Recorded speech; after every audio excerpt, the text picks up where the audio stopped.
I am the Lord, and there is no other. I form light and create darkness. I make weal and create woe. I, the Lord, do all these things. Isaiah 45. Then John tells us, as he is, so are we in this world. Although man is taught the God who creates the weal and the woe is someone other than himself, Scripture tells us that as God is, so are we. The story of Jesus Christ, as well as all of the miracles recorded in the New Testament, are acted parables. In the book of Luke, we find Jesus, now 12 years of age, going up to Jerusalem for the Passover. When the feast ended, his parents, thinking Jesus was in the caravan, did not seek him out until the day was past. After searching for him for 3 days, when they found him in the temple, his father said, "Son, how could you do this to us? Do you not realize we have been seeking you anxiously?" And Jesus replied, "How is it that you sought me? Do you not know that I must be in my Father's house?" Here is Christ declaring God to be his Father, while his parents, standing before him, do not understand. If you are seeking the cause of the phenomena of your life among your kinsfolk, your acquaintances, or teachers, you will never find it, for you are God's temple, and the Spirit of God dwells in you. The cause of the phenomena of your life is not on the outside, but in your own wonderful human imagination. Do you not realize that Jesus Christ is in you? I tell you, the only place you will ever find him is within. The life of Jesus is a pattern which will unfold in you, an individual, when you discover yourself to be the cause of your life. For as he is, so are you in this world. Our religious leaders teach Christ as someone on the outside who is different, who overcame and is now living elsewhere. Yet Christ in you is your hope of glory, for as he is, you are. In his book, Luke tells the parable of Jesus, who, upon entering a boat with his disciples, falls asleep as they set sail. When a storm wind descended upon the lake, they woke him, saying, "Master, we are perishing."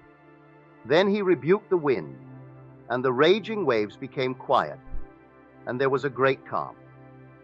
I tell you, the one who fell asleep caused the storm, and is the same being as the one who, upon awakening, quails it, for there is no other. In this world Christ is asleep, and the wars, confusions, depressions, and horrors appear because of his dreams. And the world will know no peace, happiness, wealth, or joy until Christ awakes. If you are unaware of your imaginal activity, you are asleep relative to it. You could be dreaming noble, lovely dreams, or ignoble ones, but whatever you dream, Christ will externalize. Man is the ark of God in which Christ, God's creative power, is contained. I am the ark of God, not a phantom of the earth and sea. I am the ship in which Christ sleeps as he dreams the storms of my life. And when he awakes, I will know calm and weal. Your own wonderful human imagination is Jesus Christ, now individualized as John, Mary, Sam, or Sue. You are Christ's outer projection, surrounded by woes and weals because of his dreams. God, as your imagination, can never be so far off as even to be near, for the nearness implies separation. Wherever you are, I am. To say, I am, is near, is to claim. God is another, but there is no other. You and God are one, for he is your wonderful human imagination. A friend recently shared this vision with me. As he observed buildings, trees, and houses round about him, he realized they were caused by tiny magnetic seeds, which were clustered about his feet. As he scraped them off, they instantly reformed themselves to produce automatic changes in his world. What a wonderful experience. In the 40th Psalm, we read, "He lifts me up from the pit, out of the miry bog, and places my feet upon the rock. Here we see the foot, the symbol of God's creative power, is lifted up and placed upon the rock, the human imagination. His vision is showing him that he has now become aware of the only causation and has placed his creative power upon that rock. In this 40th Psalm, the statement is made, "In the volume of the book, it is written about me." My friend's vision reveals that he has come to that point, that everything which appears magnified on the outside is caused by magnetic seeds around his feet. This is true, for the world is nothing more than a magnified shadow caused by the magnetic seed called man. Although the world appears to be large and overpowering, its causation is the power observing it. Man is the ark of God, and everything is contained within him. Asleep, the storms range, but when man awakes, the stormy seas will be no more. There is quite a difference between being awake to your imaginal activities and being asleep to them. Awake, you can trace the event taking place on the outside to an imaginal act. But asleep, you will find someone or something on the outside to be its cause. But causation is within the one observing the effect.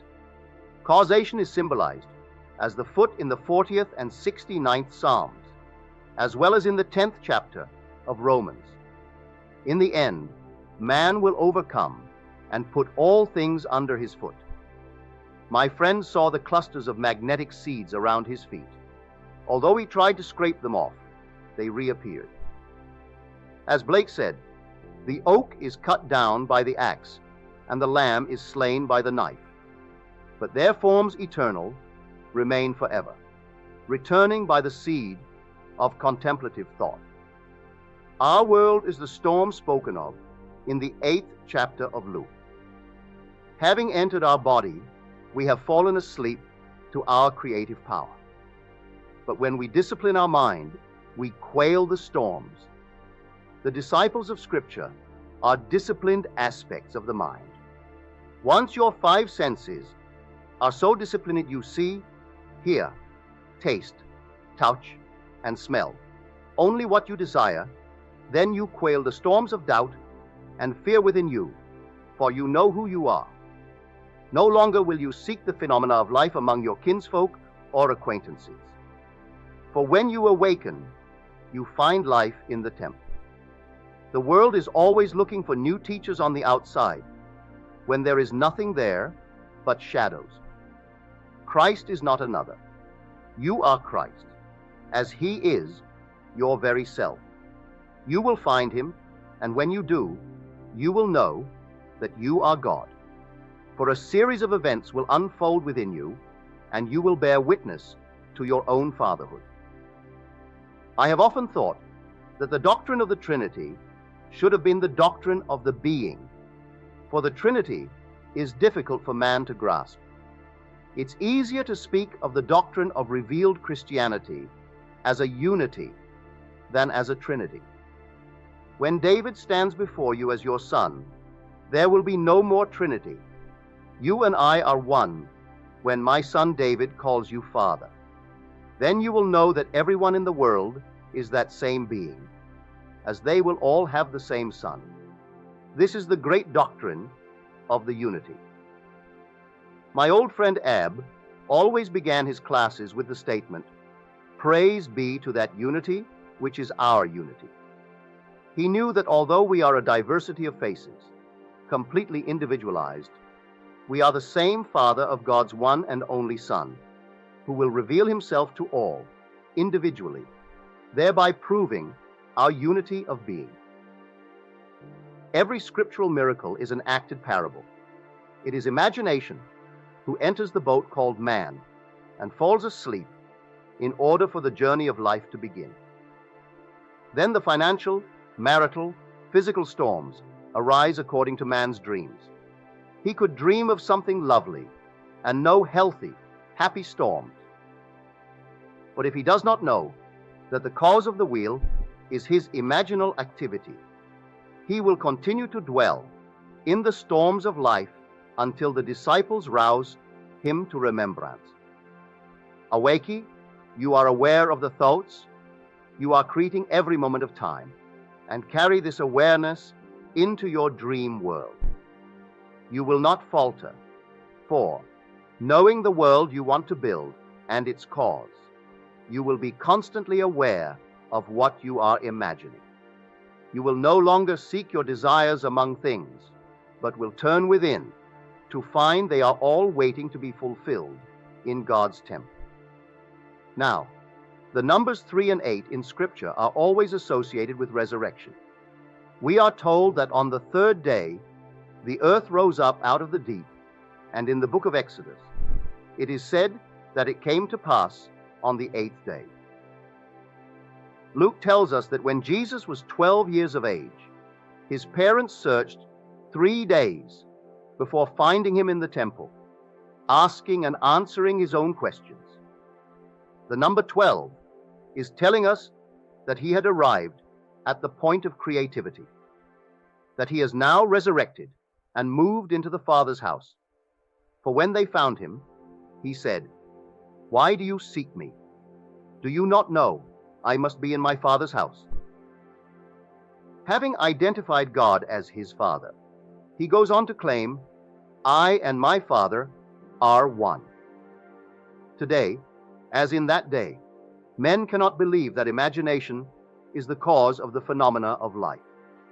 They will agree that an artist can imagine a lovely picture and bring it forth on canvas, but they cannot relate the same technique to a toothache. Yet, there is only one cause. I, the Lord, am the cause, and there is no other. Besides me, there is no God. I form light and create darkness. I make weal and create woe. I, the Lord, am he who does all these things. You cannot blame anyone for your misfortune. You could claim a friend betrayed your trust, therein causing your misfortune. But your friend was not the cause. Your dream prompted you to confide in your friend. Causation is not on the outside. It comes from within. As you begin to awake, you discover there is only one God, who is your own wonderful human imagination. My friend saw tiny, magnetic seeds swirling around his feet, causing the outer world to appear so large. These seeds of contemplative thought are so tiny, they are often ignored and even scraped off. But awareness causes them to reform themselves instantly, to magnify their new formation in the outer world. If imagination seeds did not reform themselves, the outer world would vanish and leave not a trace behind. But they do, for the seeds are contained in man. You have the power to rearrange your thought seeds to produce a different pattern in your outer world. This is done by a change of attitude. Think of the world as different, and as you do, you have scraped off the little magnetic seeds, thereby causing their rearrangement. This is the world in which we live. Now, when imagination lifts us up from the pit and places our feet upon the rock, we stand on our own feet. No longer will we stand upon the foot of another, giving the other either our praise or blame. We can, however, be gracious and kind and thank another for the role he played in our drama. But when we stand on our own feet, we realize that everything that happens, be it good, bad, or indifferent, is because of our attitude towards life. Every person, place, or thing is animated and rearranged from within. For as he is, so are we. A good Christian would call that statement blasphemy. Yet I am quoting the first epistle, the 4th chapter of the book of John. As he is, so are we in this world. This thought follows on the heels of the definition of God as love. And because God is love, he will not change your imaginal act, but will allow it to be externalized. If God changed the act, there would be 2 of you, one who imagines and one who changes the imaginal act. But, being all love, God instantly plays the parts designated in your imaginal acts and suffers with you because he is dreaming. But one day, love will awaken within your skull. He will resurrect, and you will begin the real drama, which is to discover your true identity. Coming out of your immortal skull, all of the imagery of Scripture will surround you. The child and the witnesses will be there, but they will not see you, for you will be spirit. While witnessing your spiritual birth, they will speak of you and identify the child as yours, but you will be invisible to their mortal eye. As the great drama unfolds, it appears to take place externally, yet it is within, for you contain eternity within yourself. If to you a storm is raging, remember, it is only raging because you are not aware of your imaginal activity. By disciplining your thoughts, you rise from the sleep of unawareness and become aware of what you want to imagine. Then the world will change to conform to the change in you. The storm will subside, and there will be a perfect calm. Do not look for God outside of the temple, for you are God's temple, and the Spirit of God dwells in you. Ask the average person where he thinks God's temple is, and he will point to a synagogue, cathedral, or church. But God does not dwell in houses made with hands. God is spirit and dwells in his living temple. Imagine, and God is active. Believe in the reality of what you are now imagining. Rearrange those little clusters around the foot, and when they are fixed with feeling, relax in the knowledge that your outer world will conform to the new fixation. Although the world appears external, its reality is within, as you are its creative power, dreaming the world into being. For you are an immortal being, wearing a garment of mortality. One day, you will awaken from this fantastic dream to find yourself enhanced by having experienced the mystery of death. I ask you now to take the challenge and change your thinking. Although I know it is not an easy thing to do, I have known those who so enjoy hating another that they do not want to change. They seem to receive a certain pleasure out of hating and do not realize that they are only hating themselves. I remember a man in New York City during the Second World War who claimed he despised Roosevelt. Every morning when the man shaved, he would talk to himself in the mirror, imagining he was telling Roosevelt everything he disliked about him. The gentleman attended my meetings, and when I confronted him with his imaginal acts, he said, "I pay 10 to see a Broadway show which does not give me the joy I received during that 10 minutes in the morning." Well, this man created his own storm, for the venom that he spewed out every morning returned to him. He lost his New York City home, then went to Florida, where he lost everything there. I tried to tell him to awake, that he was sleeping and only dreaming that Roosevelt was the cause of his world. But he could not believe me. He came from a Germanic background and could not get over the fact that we were at war with Germany. He blamed Roosevelt, even though he knew Germany had declared war on us. He could not see the war as a bad dream, and he was confusing it, making the storm rage by the pleasure he received, telling Roosevelt off as he shaved. It's entirely up to you what you think. If you want to hate someone, you can augment it through intensity and persistence. The same thing is true if you want to love someone, for your human imagination is the only God you will ever know, and he is in his temple. That temple you are.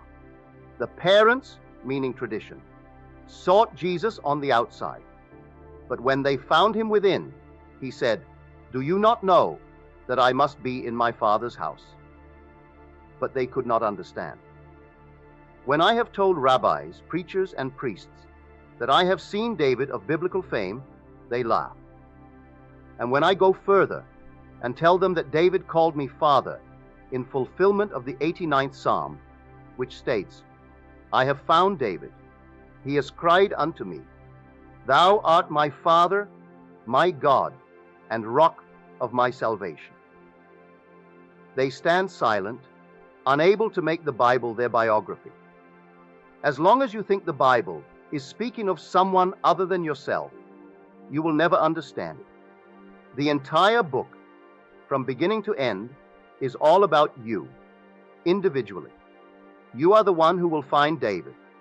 It is you he will call my Father, my God, and the rock of my salvation.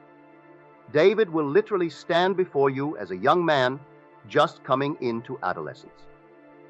It is the same David who cried out in the Old Testament, You will not leave me in the pit, in the miry bog. And you do not. You awaken, and after 3 days, you find him in the temple, and Scripture is fulfilled. I tell you, you are an immortal being whose autobiography is recorded in Scripture. Having inspired the prophets of the Old Testament, you came into the world to fulfill their words in the New. As the universally diffused individuality, Christ is housed in every child born of woman, bringing him into the world by meditating him into being. Take the story of my friend seriously. Think of your thoughts as magnetic seeds, invisible and miniature, and the world as bearing witness to their arrangement.